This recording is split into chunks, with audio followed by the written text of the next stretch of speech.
Halo guys, kembali lagi bersama gue Fadil dari Suka IT. Beberapa dari kalian nih kadang suka nanyain gue soal undervolt CPU, baik itu pada comment sectionnya YouTube, kadang juga melalui DM Instagramnya Suka IT. Nah, terkadang nih kalian nanya-nanya soal hal sepele, tapi juga bisa menjadi sebuah diskusi singkat nih. Misalnya kalian tuh nanya soal jangka panjangnya dari undervolt CPU, tapi juga kadang tuh kalian nanya bagaimana cara settingannya undervolt CPU tersebut. Yang mana gue sih suka ya kalian tuh berdiskusi seperti ini karena kita bisa menghasilkan sesuatu yang bermanfaat. Nah, dari hal ini gue kepikiran bagaimana jika gue bahas saja sepenuhnya dalam satu buah video yang hopefully sih nanti di comment section tuh bisa menjadi diskusi yang sehat nih soal undervolt CPU. Nah, di video ini nih gue akan membahas soal pengalaman gue selama 1 tahun soal undervolt CPU. Apa aja sih kelebihan dan kekurangan yang mungkin gue rasakan ya selama itu. Oke nih, mungkin kalian yang udah ngikutin gue beberapa waktu lalu udah tau lah ya setup PC pribadi gue tuh menggunakan CPU Ryzen 7 5700X dan juga motherboard ASRock B550M Pro 4. Yang gue rasa sih memang bukanlah spek PC yang mewah-mewah banget, tapi gue rasa spek seperti ini sudah sangat cukup lah untuk menunjang kebutuhan channelnya Suka IT. Gue juga sempat nih bikinin PC pribadi gue tersebut menjadi sebuah konten yang mungkin aja kalian kepo PC-nya seperti apa dan juga mungkin pengen tiru ya speknya, ya silakan aja nonton video tersebut yang udah gue buat secara terpisah.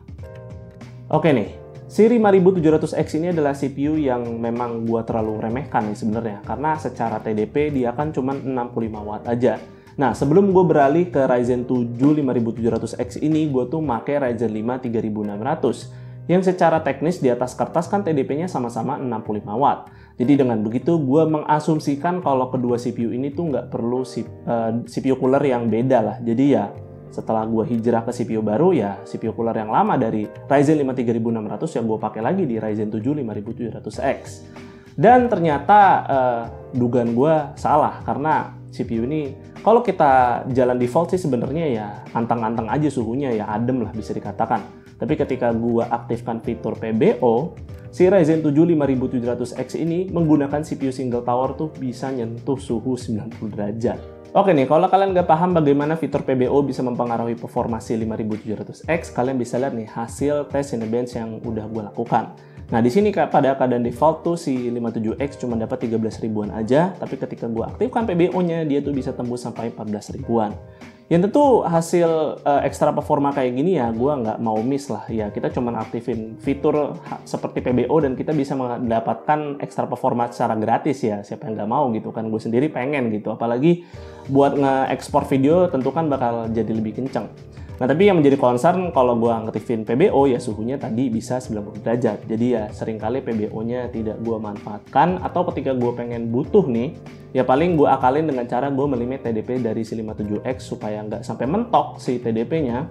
Jadi ya dengan hal tersebut ya clock speed-nya juga paling nggak jauh-jauh beda lah sama default. Alhasil ya performanya cuma beda tipis aja sama kondisi default.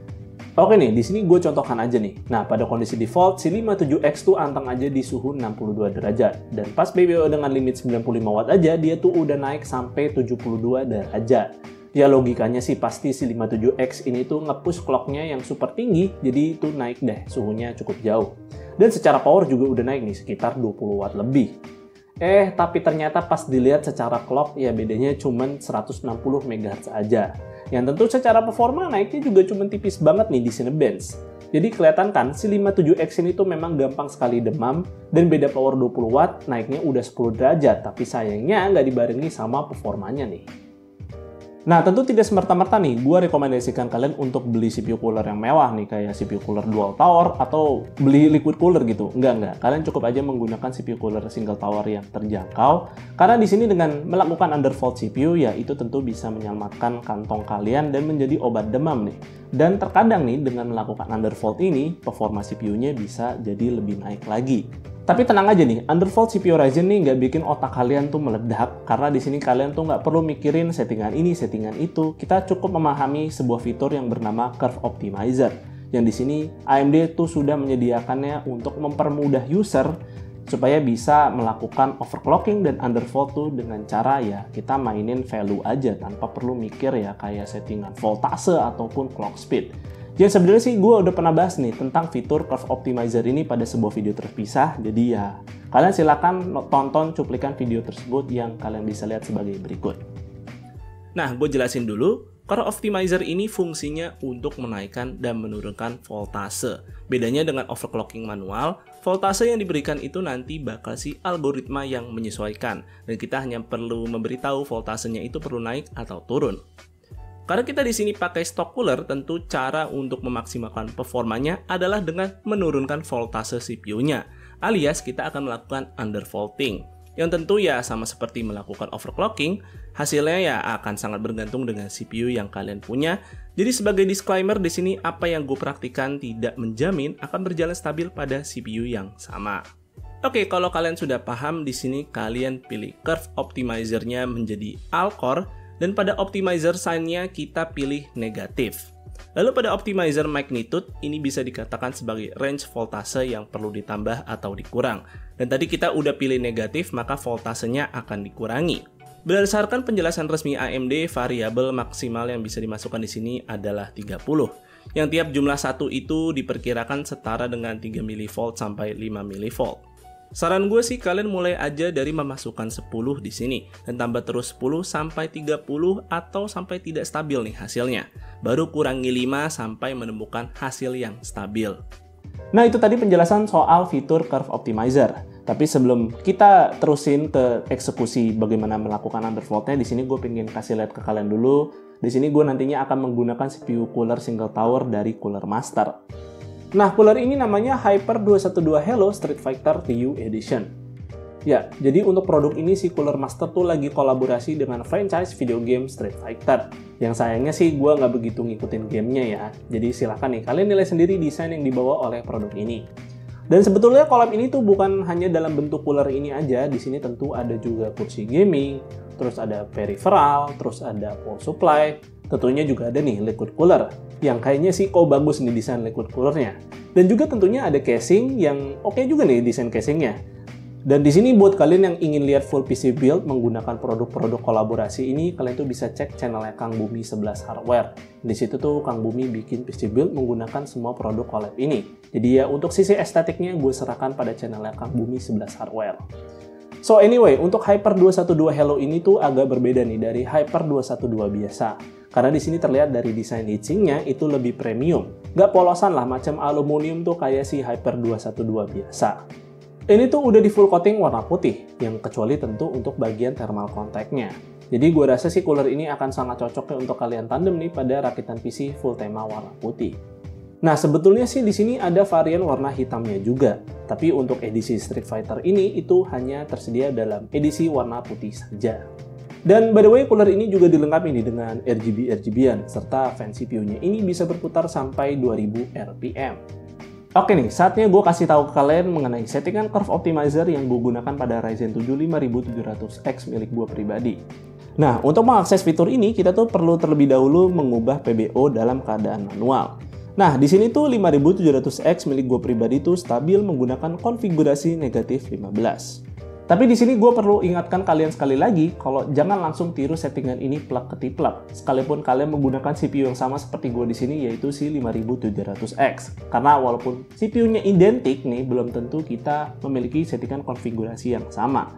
Jadi kalian tuh pastikan setelah apply settingan ini tuh tes dulu Cinebench sampai kalian temukan tuh kalau ada freeze dan hang. Nah, tentu kalau mengalami hal tersebut, ya turunkan lagi value dari fitur Curve Optimizer-nya. Sampai ya kalian bisa menjalankan Cinebench dengan stabil tanpa mengalami freeze dan hang. Oke nih, sekedar opsional aja, di sini tuh nantinya gue akan limit si 57X dengan TDP 95 Watt aja. Ya karena gue pribadi masih dak-dikduk nih, PC pribadi dipakai untuk eksperimen seperti ini ya, tapi nggak apa-apa sih demi kalian. Jadi ya gue nggak mau PC gue sampai suhunya tuh bisa nyentuh 90 derajat, jadi ya gue limit. Tapi nggak apa-apa, nanti hasil tesnya tetap akan valid kok. So, dari hal yang gue lakukan tadi, didapatkanlah hasil seperti berikut. Nah, tadi gue udah sampaikan kalau cuma sekedar jalanin PBO aja, si 57X tuh naiknya cuma tipis aja dibanding keadaan default. Tapi, di sini dengan mengatur Curve Optimizer, clocknya tuh bisa naik 300 MHz lebih tinggi pada kondisi Alcore-nya jalan nih. Ini pun membuat skor Cinebench-nya tuh secara average bisa mendapatkan skor 14 ribuan, yang tentu ini naiknya udah cukup jauh nih dari default-nya. Dan secara suhu juga tetap ada di 72 derajat aja, serta memakan power yang juga sama di 95 Watt, karena di sini sama-sama gua limit nih TDP-nya. Tentu kenaikan power 20 watt dan suhu 10 derajat ini jadi tidak terbuang sia-sia nih, karena di sini ada peningkatan yang cukup signifikan berkat Curve Optimizer. Nah, by the way, kalau kalian lebih condong main game, sepertinya metode ini tidak akan berdampak signifikan sih. Ya, kalian bisa lihat di sini pas lagi gua main CS2, suhu dan clocknya tuh nggak ngasih perbedaan yang nampak. Nah, oke nih, dengan melakukan undervolt ini, tentunya pada situasi yang terbatas, kalian tuh masih tetap bisa memaksimalkan potensi performa dari sebuah CPU Ryzen. Khususnya seperti di 5700X ini yang di sini gue contohkan menggunakan CPU cooler single tower dari Cooler Master Hyper 212 Hello ini, yang secara harga sih nggak mahal-mahal amat. Jadi mungkin budgetnya tuh kalian bisa prioritaskan untuk upgrade CPU terlebih dahulu seperti ke 5700X ini, misal kalian menggunakan AMD AM4 dan kalian tuh masih bisa ngirit menggunakan CPU single tower yang terjangkau, dan nanti-nanti aja kalian tuh nabung terlebih dahulu untuk upgrade ke CPU cooler dual tower atau mungkin liquid cooler. Nah, kemudian nih, apakah selama setahun gue melakukan undervolt CPU ini gue tuh mengalami hal-hal yang aneh atau ada anomali lah pada PC gue pribadi? Oke. Kalau kalian tuh benar-benar mendapatkan settingan Curve Optimizer yang tepat, itu PC kalian tuh nggak akan kenapa-kenapa. Nah, di sini sebenarnya si 5700X milik gue pribadi tuh bisa sampai di-push ke settingan negatif 25. Tapi ya walaupun Cinebench-nya itu bisa dijalankan dengan stabil, tapi kadang-kadang tuh ketika gue lagi melakukan browsing atau mungkin gue melakukan video editing, itu PC gue tiba-tiba suka nge-freeze dan tiba-tiba ya nge-crash aja aplikasinya. Ya untungnya sih nggak sampai blue screen. Nah dengan begitu tuh ya gue turunkan lagi value-nya sampai negatif 15 yang gue rasa sih itu udah menjadi sweet spot untuk CPU 5700X milik gue pribadi. Kemudian kalau ditanya nih soal anomali, sebenarnya sih ada satu ya bisa gue bilang, dimana itu mengenai overclocking RAM. Jadi di sini pada saat gue sebelum melakukan Curve Optimizer, jadi si 57X-nya jalan default aja, itu OCRAM 3600 MHz tuh jalan stabil-stabil aja. Tapi setelah gue melakukan settingan Curve Optimizer, OCRAM 3600 MHz ini bikin PC gue tuh suka mengalami blue screen. Yang kode blue screen-nya tuh bisa gue artikan kayak ada masalah lah di memori RAM-nya. Jadi ya dengan begitu ya gue melakukan kompromi, ya OCRAM-nya gue turunin ke 3200 MHz dan mainin timing aja lah. Nah dengan begitu PC gue aman tuh dari blue screen dan fine-fine aja setelah melakukan settingan Curve Optimizer. Ya mungkin di kalian nanti bisa mendapatkan situasi yang berbeda, jadi kalian sharing aja nanti, tapi anggap aja ini sebagai awareness aja ya. Misalkan kalian ingin meniru settingan dari Curve Optimizer yang gua contohkan di video ini. So oke nih, buat user Ryzen yang juga suka nih ngatur-ngatur settingan Curve Optimizer, boleh dong share settingan kalian di kolom komentar. Yang hopefully sih settingan kalian tuh bisa membantu user-user Ryzen lainnya, dan hopefully di kolom komentar juga menjadi diskusi yang sehat mengenai undervolt CPU Ryzen ini. Dan mungkin segitu aja sih yang bisa gue sampaikan pada videonya kali ini. Semoga video ini bermanfaat buat kalian.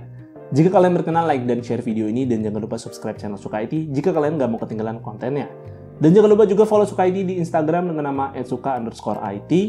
Gue Fadil dari Suka IT pamit undur diri. See you on the next video.